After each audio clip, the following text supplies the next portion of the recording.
All right, Harry. In Luke chapter 22, at the Last Supper that Jesus had with his disciples, as they're leaving, Jesus tells them to bring some swords. Why would he do that? Yeah, it's an interesting story because that's the time where in the garden, when they come to apprehend Jesus, Peter reaches for the sword, the ones that they were told to bring, and he starts to swing, and he cuts off the ear of the priest servant, and Peter and Jesus says, "Put that away." He says, "Those that live by the sword will die by the sword." He says, So then "Don't." that's my question is why then would he tell them originally to bring the swords if he's going to say this comment? Yeah, because he wanted to have the swords there so he could show that it wasn't necessary. Jesus also told them that he could send 12 legions of angels to provide the protection he needed. But he says, that won't work because I have a job to do. I have a purpose here. And there was one angel that strengthened him when he was in the garden in his agony. And he could have sent 12 legions of angels. Jesus realized that he could have all the help he needed. So the swords were not the answer, but he wanted to have them there, I believe, because he wanted to be able to say, no, you don't need this. And from then on, all the way through the rest of the New Testament, we never ever see any of the disciples depending on any of their own wisdom or protection. Jesus said, "I send you out as sheep among wolves." And Jesus realized that he wants to be our protection. He doesn't want us to get clever with our own protection, our own system.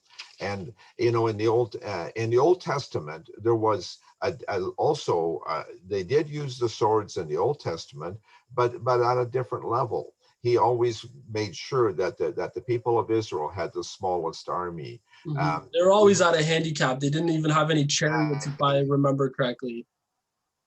Yeah, God gave them the victory, but he also wanted to receive the glory. Just like in our lives today. We have the story of Gideon, where with 300 men, he took on an army that was tens of thousands or hundreds of thousands, a huge, huge army.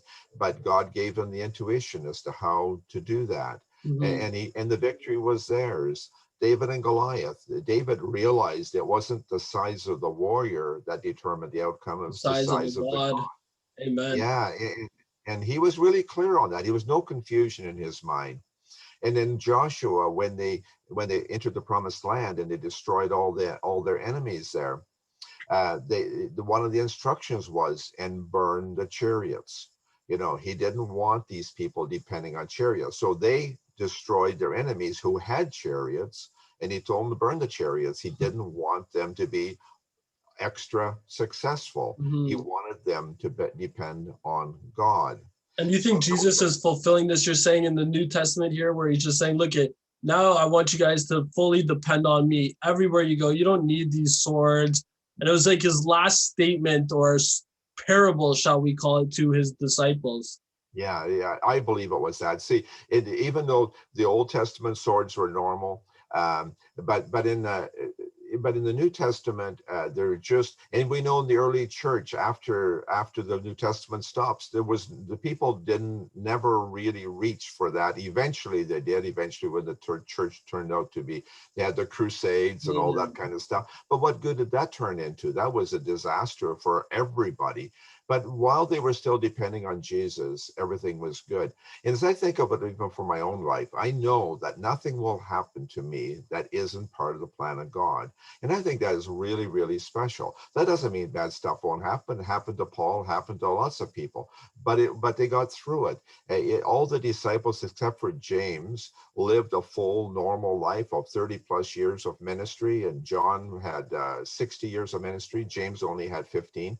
But this is all part of the plan of God. Like, things happen, and God can give us protection. He knows. When Peter was in prison, he was going to, when Herod was going to kill Peter, Peter just slept, and the angel woke him up and says, "Okay, time to go." Imagine like you're facing your death sentence and going to bed, like, oh, no way.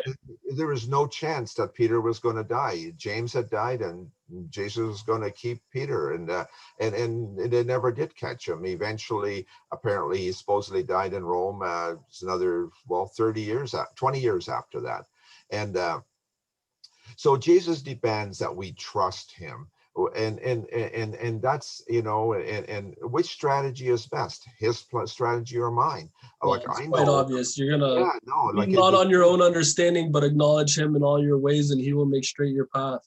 yeah, and if we but it's easy to think that when everything is good, but when Goliath shows up in our lives, You see the whole line sometimes, of people not willing to come down, like, yeah, like I just hope and pray that I can be faithful and trust God, and because I know it'll work. I know it'll work. It does work. It's worked for Mhm. thousands of years, and it will work.